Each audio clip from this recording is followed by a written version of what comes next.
Part 6. In the midst of this annihilation, a hand was laid upon his shoulder, and a voice which spoke low said to him, "Go halves." Somebody, in that darkness? Nothing is so like a dream as despair. Jean Valjean thought he was dreaming. He had heard no steps. Was it possible? He raised his eyes. A man was before him. This man was dressed in a blouse. He was barefooted. He held his shoes in his left hand, and he had evidently taken them off to be able to reach Jean Valjean without being heard. Jean Valjean had not a moment's hesitation.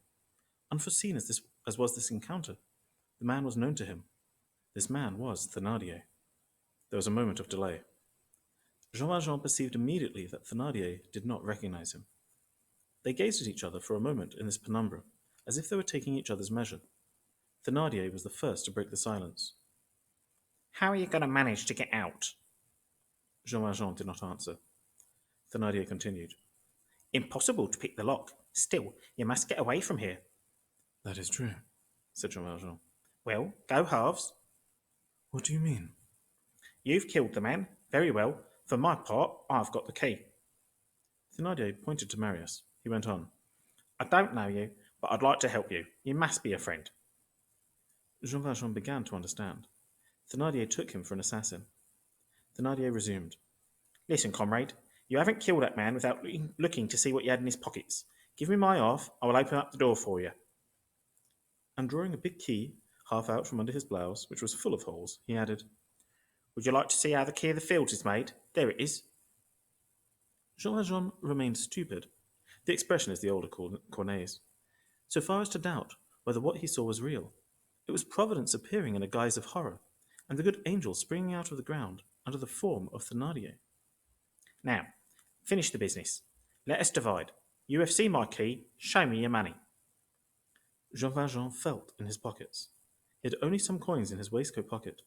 He turned out his pocket, all soaked with filth, and displayed upon the curb of the sewer a louis d'or, 2 5-franc pieces, and 5 or 6 big sous. Thénardier thrust out his underlip with a significant twist of the neck. "You didn't kill him very dear," said he. He began to handle in all familiarity the pockets of Jean Valjean and Marius. Jean Valjean, principally concerned in keeping his back to the light, did not interfere with him. While he was feeling Marius's coat, Thénardier, with the dexterity of a juggler, found means, without attracting Jean Valjean's attention, of tearing off a strip, which he hid under his blouse, probably thinking that this scrap of cloth might assist him afterward in identifying the assassinated man and the assassin. He found, however, nothing more than 30 francs. "It is true," said he. "Both together, you got no more than that." And forgetting his words, "go halves," he took the whole. "Now, friend, you must go out. This is like the fair. You pay on going out. You've paid, go out." And he began to laugh. Thénardier helped Jean Valjean to replace Marius upon his shoulders. Then he went toward the grating upon the points of his bare feet, beckoning to Jean Valjean to follow him. He looked outside, laid his finger on his mouth, and stood a few seconds as if in suspense. The inspection over, he put the key into the lock. The bolt slid and the door turned. There was neither snapping nor grinding. It was done very quietly. It was plain that this grating and its hinges, oiled with care, were opened oftener than would have been guessed. This quiet was ominous. You felt it in the furtive goings and comings, the silent entrances and exits of the men of the night, and the wolf-like tread of crime. The sewer was evidently in complicity with some mysterious band. This taciturn grating was a receiver. Thénardier half opened the door, left just a passage for Jean Valjean, closed the grating again, turned the key twice in the lock, and plunged back into the obscurity, without making more noise than a breath. He seemed to walk with the velvet paws of a tiger. A moment afterward, this hideous providence had entered again into the invisible. Jean Valjean found himself outside. Part 7. He let Marius slide down upon the beach. They were outside. The miasmas, the obscurity, the horror were behind him. The balmy air, pure, living, joyful, freely respirable, flowed around him. Everywhere about him silence, but the charming silence of a sunset in a clear sky. Twilight had fallen, night was coming. The great liberatress, the friend of all those who need a mantle of darkness to escape from an anguish. The sky extended on every side like an enormous calm. The river came to his feet with the sound of a kiss. He heard the airy dialogues of the nests bidding each other good night in the elms of the Champs-Élysées.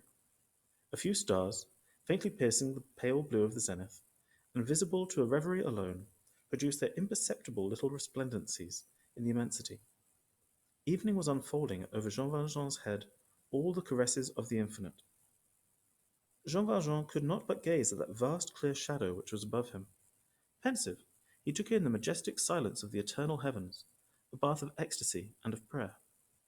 Then hastily, as if a feeling of duty came back to him, he bent over Marius, and, dipping up some water in the hollow of his hand, he threw a few drops gently into his face. Marius' eyelids did not part, but his half-open mouth breathed. Jean Valjean was plunging his hand into the river again, when suddenly he felt an indescribable uneasiness, such as we feel when we have somebody behind us without seeing him. He turned around. A man of tall stature, wrapped in a long overcoat with folded arms, and holding in his right hand a club, the leaden knob of which could be seen, stood erect a few steps in the rear of Jean Valjean, who was stooping over Marius. It was, with the aid of the shadow, a sort of apparition. A simple man would have been afraid on account of the twilight, and a reflective man on account of the club. Jean Valjean recognized Javert. These two encounters, blow on blow, to fall from Thénardier upon Javert, it was hard. Javert did not recognize Jean Valjean, who, as we have said, no longer resembled himself. He did not unfold his arms. He secured his club in his grasp by an imperceptible movement, and said, in a quick and calm voice, "Who are you?" "I." "What? You?" "Jean Valjean." Javert put the club between his teeth, bent his knees, inclined his body, laid his two powerful hands upon Jean Valjean's shoulders, which they clamped like two vices, examined him and recognized him. Their faces almost touched. Javert's look was terrible. Jean Valjean stood inert under the grasp of Javert, like a lion who should submit to the claw of a lynx. "Inspector Javert," said he, "you have got me. Besides, since this morning, I have considered myself your prisoner. I did not give you my address to try and escape you. Take me. Only grant me one thing. Dispose of me as you please, but help me first to carry this man home." Javert's face contracted, as happened to him whenever anybody seemed to consider him capable of a concession. Still, he did not say no. He stooped down again, took a handkerchief from his pocket, which he dipped in the water, and wiped Marius' blood-stained forehead. "This man was in the barricade," said he in an undertone, and as if speaking to himself. "This is he whom they called Marius." Jean Valjean resumed. "He lives in Mire, Rue de Calvaire, at his grandfather's. I forget the name." Jean Valjean felt in Marius' coat, took out the pocket-book, opened it at the page penciled by Marius, and handed it to Javert. Javert deciphered the lines written by Marius, and muttered, "Gillenormand, Rue de Calvaire, number 6. Then he cried, "Driver!" The reader will remember the fiacre, which was waiting in case of need. Javert kept Marius' pocket-book. A moment later, the carriage, descending by the slope of the watering place, was on the beach. Marius was laid upon the back seat, and Javert sat down by the side of Jean Valjean on the front seat. When the door was shut, the fiacre moved rapidly off, going up the quays in the direction of the Bastille. They left the quays and entered the streets. The driver, a black silhouette upon his box, whipped up his bony horses. Icy silence in the coach. Marius motionless, his body braced in the corner of the carriage, his head dropping down upon his breast, his arms hanging, his legs rigid, appeared to await nothing now but a coffin. Jean Valjean seemed made of shadow, and Javert of stone, and in that carriage full of night, the interior of which, whenever it passed before a lamp, appeared to turn lividly pale, as if from an intermittent flash, chance grouped together, and seemed dismally to confront the three tragic immobilities, the corpse, the spectre, and the statue. Part 8. At every jolt over the pavement, a drop of blood fell from Marius' hair. It was after nightfall when the fiacre arrived at number 6 in the Rue de Calvaire. Javert first set foot on the ground, and, lifting the heavy wrought-iron knocker, struck a violent blow. The fold of the door partly opened, and Javert pushed in. The porter showed himself, gaping and half awake, a candle in his hand. Meanwhile, Jean Valjean and the driver lifted Marius out of the coach, Jean Valjean supporting him by the armpits, and the coachman by the knees. Javert called out to the porter, in the tone which befits the government, in the presence of the porter of a facetious man. Somebody whose name is Gillenormand. It is here. What do you want with him? His son is brought home. His son? Said the porter with amazement. He is dead. Jean Valjean, who came ragged and dirty, behind Javert, and whom the porter beheld with some horror, motioned to him with his head that he was not. The porter did not appear to understand either Javert's words or Jean Valjean's signs. Javert continued. He has been to the barricade, and here he is. To the barricade? Exclaimed the porter. He has got himself killed. Go wake his father. The porter did not stir. Why don't you go? Resumed Javert.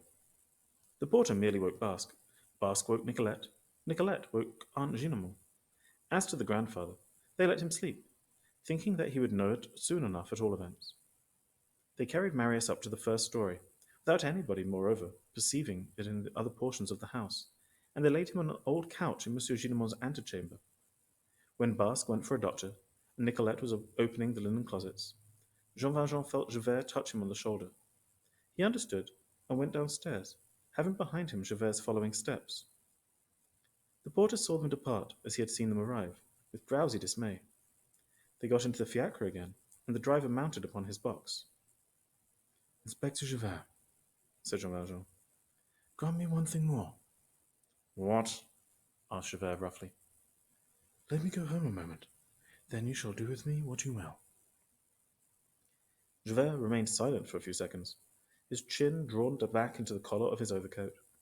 Then he let down the window in front. Driver, said he, Rue de l'Homme Armé, number 7.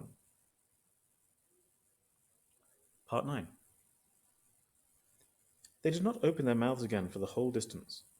At the entrance of the Rue de l'Homme Armé, the fiacre stopped. This street being too narrow for carriages to enter, Javert and Jean Valjean got out.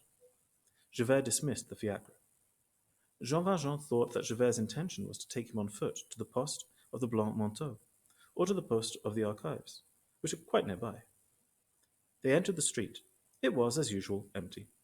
Javert followed Jean Valjean. They reached number 7. Jean Valjean rapped. The door opened. Very well, said Javert. Go up. He added with a strange expression, and as if he were making an effort in speaking in such a way, I will wait here for you. Jean Valjean looked at Javert. This manner of proceeding was little in accordance with Javert's habits. Jean Valjean opened the door, went into the house, cried to the porter, who was in bed, who had drawn the cord without getting up, It is I, and mounted the stairs. On reaching the first story, he paused. All painful paths have their halting places. The window on the landing, which was a sliding window, was open. Jean Valjean, either to take a breath or mechanically, looked out of this window. He leaned over the street. It is short, and the lamp lighted it from one end to the other. Jean Valjean was bewildered with amazement. There was nobody there. Javert was gone. Part 10. Basque and the porter had carried Marius into the parlour, still stretched motionless upon the couch on which he had first been laid. The doctor who had been sent for had arrived. Aunt Gillenormand had got up. Aunt Gillenormand went to and fro in terror, clasping her hands and incapable of doing anything but to say, My God, is it possible? On the doctor's order, a cot had been set up near the couch. The doctor examined Marius, and, after having determined that the pulse still beat, that the sufferer had no wound penetrating his breast, and that the blood at the corners of his mouth came from the nasal cavities, he had him laid flat upon the bed, without a pillow, his head on a level with his body, and even a little lower, with his chest bare, in order to facilitate respiration. Mademoiselle Gillenormand, seeing they were taking off Marius' clothes, withdrew. She began to tell her beads in her room. The body had not received any interior lesion. A ball, deadened by the pocketbook, had turned aside, and made the tour of the ribs with a hideous gash, but not deep, and consequently not dangerous.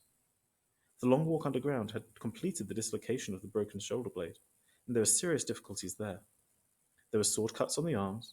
No scar disfigured his face. The head, however, were, as it were, covered with hacks. What would be the result of these wounds upon the head? Did they stop at the scalp? Did they affect the skull? That could not yet be told. A serious symptom was that they had caused the fainting, and men do not always wake from such faintings. The hemorrhage, moreover, had exhausted the wounded man. From the waist, the lower part of the body had been protected from the barricade. Basque and Nicolette tore up linen and made bandages. Nicolette sewed them, Basque folded them. There being no lint, the doctor stopped the flow of blood from the wounds temporarily with rolls of wadding. By the side of the bed, 3 candles were burning on a table, upon which the surgical instruments were spread out. The doctor washed Marius' face and hair with cold water. A bucketful was red in a moment. The porter, candle in hand, stood by. At the moment the doctor was wiping the face and touching the still closed eyelids lightly with his finger, the door opened at the rear end of the parlour, and a long pale figure approached. It was the grandfather. He was on the threshold, one hand on the knob of the half-opened door, his head bent a little forward and shaking, his body wrapped in a white nightgown, straight and without folds like a shroud. He was astounded, and he had the appearance of a phantom who is looking into a tomb. He perceived the bed, and on the mattress that bleeding white young man, with a waxy whiteness, his eyes closed, his mouth open, his lips pallid, naked to the waist, gashed everywhere with red wounds, motionless, brightly lighted.